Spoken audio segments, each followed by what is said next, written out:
పిసినారి పిచ్చుక. రామచంద్రపురం అనే గ్రామంలో పక్షులన్నీ కలిసిమెలిసి జీవిస్తుండేవి. వాటితో పాటు చిన్ను అనే పిసినారి పిచ్చుక కూడా ఉండేది. కాని తన పిసినారితనం ఎప్పుడూ బయటపడినిచ్చేది కాదు. ఒకరోజు చిన్ను బయటకు వెళ్తుండగా అక్కడక్కడా చిల్లర డబ్బులు కనిపిస్తాయి. చిన్ను చుట్టూ చూసి, ఎవరో నడుచుకుంటూ వెళ్తుంటే చిల్లర పడిపోతే చూసుకోలేదు కాబోలు. మళ్లీ వాళ్లు చూసుకుని వెనక్కి వచ్చి చూసుకోకముందే నేనన్నింటినీ తీసుకుని వెళ్తాను. 2-3 రోజుల పాటు ఆహారానికి పనిచేస్తాయి అని ఆ చిల్లర ఏరుకుంటూ వెళ్తుండగా దూరంగా శవాన్ని మోసుకెళ్తున్న పక్షులు చిన్నుని చూస్తాయి. చిన్ను మాత్రం డబ్బులను ఏరుకుంటూ వాటిని పట్టించుకోకుండా వాటి దగ్గరకు వెళ్లిపోతుంది. చిన్నో, నువ్వేంటి ఇలా తాత శవం మీద చల్లిన చిల్లర ఏరుకోవడమేంటి అనగానే వాళ్ళని చూసి చిన్ను కంగారు పడుతూ, అంటే అది మీరు చిల్లర ఇలా అన్ని శవం మీద చల్లేస్తూ వెళ్తున్నారు కదా, మీ దగ్గర చల్లడానికి ఉన్నాయా లేదా అయిపోయాయా అని తీసుకొస్తున్నాను. ఇదిగోండి, వీటిని మళ్లీ చల్లండి. నాకు తాతకున్న ప్రేమానుబంధాలు మీకు తెలుసు కదా. తాత ఎప్పుడూ వాడిన వాటినే మళ్లీ మళ్లీ వాడుతూ ఉండేవాడు. అది తుండుగుడ్డైనా తిన్న కంచమైనా అవి ఎవరైనా మళ్లీ వాడుకుంటారు కదా చిన్ను. అలా అని వేసిన డబ్బులు మళ్లీ వాడాలని తీసుకొనొస్తావా? తాత మీద నాకున్న ప్రేమ కాకుండా ఏరుకొచ్చిన చిల్లర డబ్బులు కనిపిస్తున్నాయా మీకు?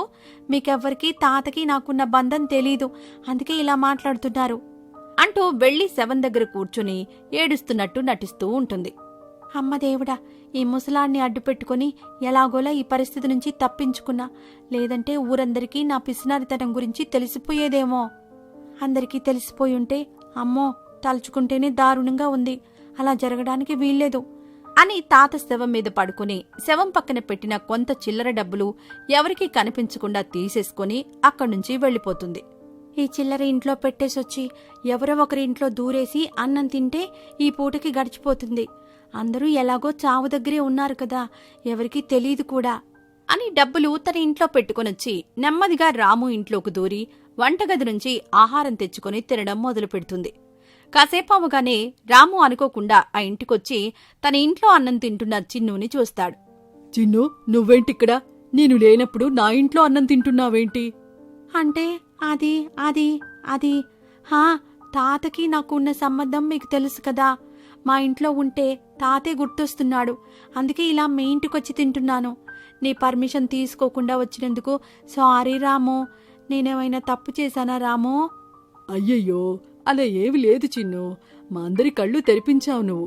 మా అందరికీ ఇప్పటి వరకు ఒక సమస్య ఉంది, దీంతో అది తీరిపోయింది. నువ్విక్కడే ఉండు, నేను వెళ్ళి అందరికీ చెప్పేసొస్తాను అని రాము వెళ్లిపోయాడు.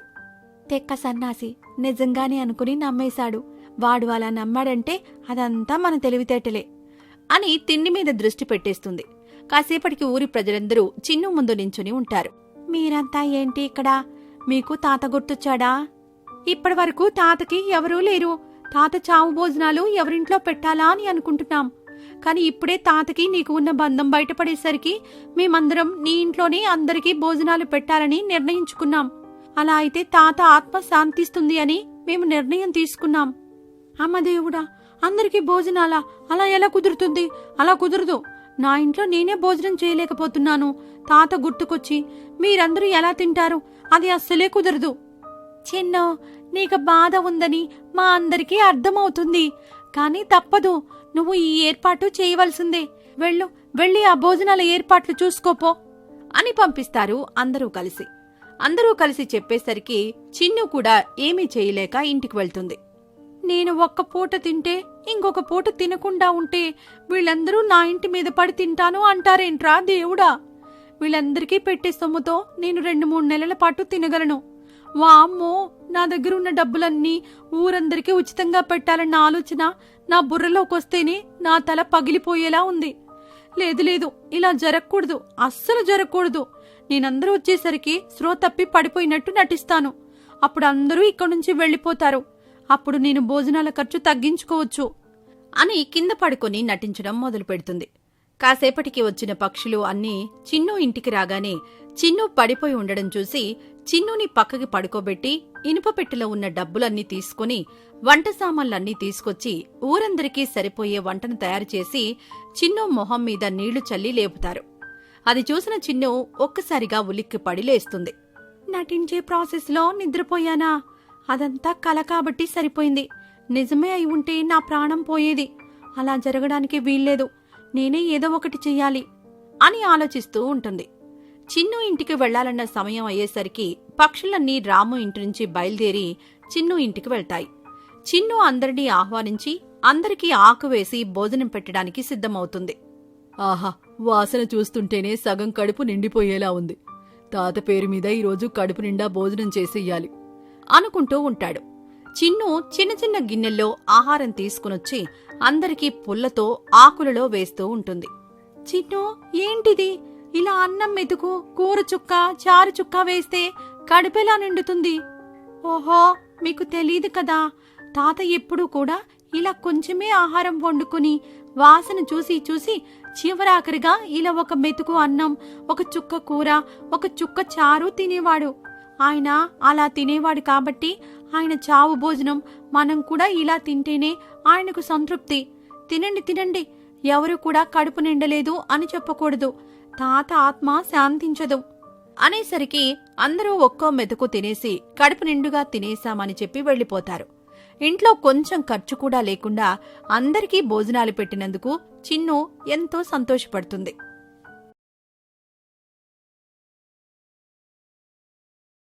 పేద వర్సెస్ ధనిక పిచ్చుక. అనంతగిరి కొండల చాటున వీర్లపల్లి అనే ఒక కుగ్రామం ఉండేది. ఆ గ్రామంలో అందరికీ సొంత పొలాలుండడంతో వ్యవసాయం మీదే ఆధారపడి బ్రతుకుతూ ఉండేవారు. కాని చిన్నూకి మాత్రం సొంతవారు కాని సొంత పొలాలు కాని లేకపోవడంతో ఎవరు పని ఇస్తే వాళ్ల దగ్గర పని చేసుకుంటూ బ్రతుకుతూ ఉండేది. పని ఉండి డబ్బులొచ్చిన రోజు ఆహారం ఉండేది, పని లేని రోజు పస్తులు పడుకునేది. కాని ఎవరి దగ్గర చేయి చాచి డబ్బు అడిగేది కాదు. అలా రోజులు గడుపుతూ ఉంది చిన్ను. కొన్ని రోజులుగా చిన్నుకి ఏ పని లేకపోవడంతో ఆహారం కొనుక్కోవడానికి చేతిలో డబ్బు లేదు. అయినా అలాగే తన ఇంట్లోనే ఉంది.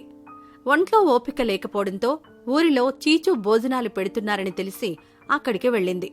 చిన్ను, అందరూ భోజనాలు చేస్తున్నారు కదా, నువ్వు కాస్త ఆగు. మన పని మనమే చేసుకోవాలి కదా. అందరూ తిన్న తర్వాత ఆ ఎంగిలి ఆకులు ఎత్తేయొచ్చు కదా. తర్వాత మా కుటుంబంతో కలిసి తిందువు అనగానే చిన్ను కూడా తన పనికి ఆహారం పెడుతున్నారు అని సంతోషపడి ఓపిక లేకున్నా ఎంగిలి ఆకులు ఎత్తడానికి ఒప్పుకుంది. అలా అందరి భోజనాలు పూర్తయిన తర్వాత చీచూ తనని పిలుస్తాడని ఎదురుచూస్తూ అలాగే ఉండిపోయింది. కాని ఎంతసేపటికి చీచూ పిలవకపోవడంతో తానే లోపలికి వెళ్ళింది. చీచూ తన పిల్లలకి ఆహారం తినిపిస్తూ తన భార్యతో, చూడు, ఆ చిన్నుతో ఎంగిలి ఆకులు తీయించాను. ముందు పనిచేయాలి కదా అని మనతో పాటు తినొచ్చు అని చెప్పాను. అది కూడా మనతో పాటు తింటే మనకి దానికి తేడా ఏముంటుంది? ఎవరిని ఎక్కడ ఉంచాలో అక్కడే ఉంచాలి కదా.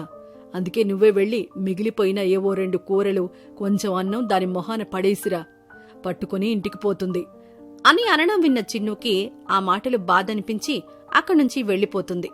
ఇంట్లో బాధపడుతూ కూర్చుంటుంది.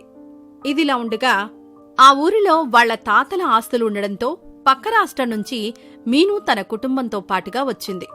ఏమండి, మన ఊరిలో బ్రతుకుదాం అని వచ్చాం కాని ఇలా అందరిలా వ్యవసాయం చేస్తూ బ్రతకడం అంటే మనం చేయగలమా? ఆవేశపడకు. వ్యవసాయం మనం చేయలేము కాని ఇక్కడ అందరూ వ్యవసాయం మీదే ఆధారపడి పని చేస్తుంటారు కదా. మనకి వ్యవసాయానికి సంబంధించిన పని తప్ప వేరేవి ఏమీ ఉండవు. దీనికి సంబంధించిన ఏదైనా చేసుకోక తప్పదు. సరే, నేను ఆలోచిస్తాను.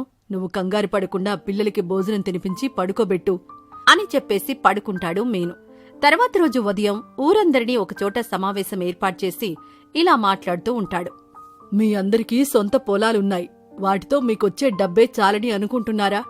నేను మీకు ఇంకా ఎక్కువ డబ్బొచ్చేలా చేయగలను. మీ అందరూ ఒప్పుకుంటే నేను మీకు సహాయం చేయగలను. మీరు ఎక్కడ్నుంచో వచ్చి మాకు సహాయం చేస్తాను అంటున్నారు అంటే మీరిందులో ఎంతో కొంత ఖచ్చితంగా ఆశిస్తారు. మీరేం ఆశిస్తున్నారో చెప్పండి. నేను ఆశించేది ఏమీ లేదు. మీ అందరి పంటని నేనే అమ్ముతాను. మీకు ఇంతకు ముందు వచ్చిన ధర కంటే ఎక్కువ ఇప్పిస్తాను. నేను మీ పంటను కొన్నవారి దగ్గర డబ్బు తీసుకుంటాను తప్ప మీ వద్ద కాదు. కాని మీకు ఎక్కువ ధర రావాలి అంటే నేను చెప్పినట్టు చెయ్యాలి అని అనడంతో అధిక ధర వస్తుందని అందరూ ఒప్పుకుంటారు. ఆ సమావేశం పూర్తవగానే మీను బయటకు వెళ్లి ఆధునిక వ్యవసాయానికి అవసరమైన వస్తువులను పట్టుకుని వస్తాడు. మీరిక నుంచి ఈ ఆధునిక వస్తువులతో వ్యవసాయం చేయాలి. దున్నడానికి వేరే వాళ్ల సహాయం తీసుకోవాల్సిన అవసరం లేదు. ట్రాక్టర్తో దున్నవచ్చు. ఇలా అన్ని ఆధునిక పద్ధతుల్లోనే చెయ్యండి అని చెప్తాడు. పక్షులన్నీ మీను చెప్పినట్టే చేయడం మొదలు పెడతాయి. చాలా రోజుల తర్వాత ఇంటి నుంచి బయటకొచ్చిన చిన్నుకి అందరూ ఆధునిక వ్యవసాయం చేయడం చూసి ఆశ్చర్యపోతుంది. ఇదేంటి 2-3 రోజులు ఇంటి నుంచి బయటకు రాకుండా ఉంటేనే ఇంత మార్పొచ్చింది ఊరిలో. సరే, రాము తోట కోతకొచ్చి ఉంటుంది, వెళ్లి పని ఉందేమో అడుగుదాం అని రాము ఇంటికి వెళ్తుంది. చిన్నో, ఇన్ని రోజులు ఎక్కడికి వెళ్ళావ్? చూసావా ఊరిలో ఎంత మార్పు వచ్చిందో? ఇదంతా మీను వల్లే తెలుసా? అదంతా సరేలే కాని నీ తోట కోతకొచ్చిందా? పని ఉంటే చెప్పు, కాస్త అన్నం తినక చాలా రోజులవుతుంది. కనీసం నీ పేరు చెప్పుకోనైనా కడుపు నింపుకుంటా. నేను చెప్తుంది అదే కదా. ఇక నుంచి వ్యవసాయానికి వేరే వాళ్ల మీద ఆధారపడవలసిన అవసరం లేదు. రోజుల తరబడి పనులు చేయించే అవసరం లేదు. అన్ని యంత్రాలొచ్చాయి.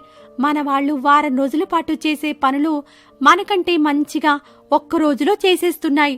అందుకే ఇక నుంచి పనులన్నీ యంత్రాలతోనే చేయించాలని ఊరందరం నిర్ణయం తీసుకున్నాం.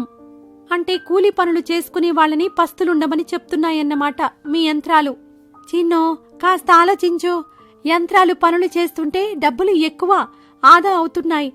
అలాంటప్పుడు ఎక్కువ డబ్బులిచ్చి మరి వేరే వాళ్లతో పనులు ఎందుకు చేయించుకోవాలి చెప్పు? సరే, యంత్రాలొచ్చే టైం అయింది, నేను వెళ్తాను అని చిన్నుకి చెప్పి వెళ్లిపోతాడు రాము. చిన్ను తన గతిని తలుచుకుని బాధపడుతూ ఉంటుంది. ఇంతే, ఈ రోజు మాత్రమే కాదు, ఇక నుంచి అంతా పస్తులే అన్నమాట అని అంటుండగా యంత్రాలు పనిచేస్తున్నా వాటికి సహాయం చేయవలసిన అవసరం వస్తుంది మీనుకి.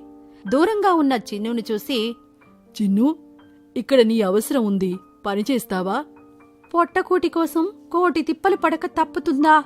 పంటని ప్రేమగా చేతుల్లో తీసుకొని చేయవలసిన పనిని చేసే నేను ఇప్పుడు ఆ పని యంత్రాలు చేస్తుంటే వాటికి సహాయం చేయాల్సి వస్తుంది. సరే, చేస్తాను.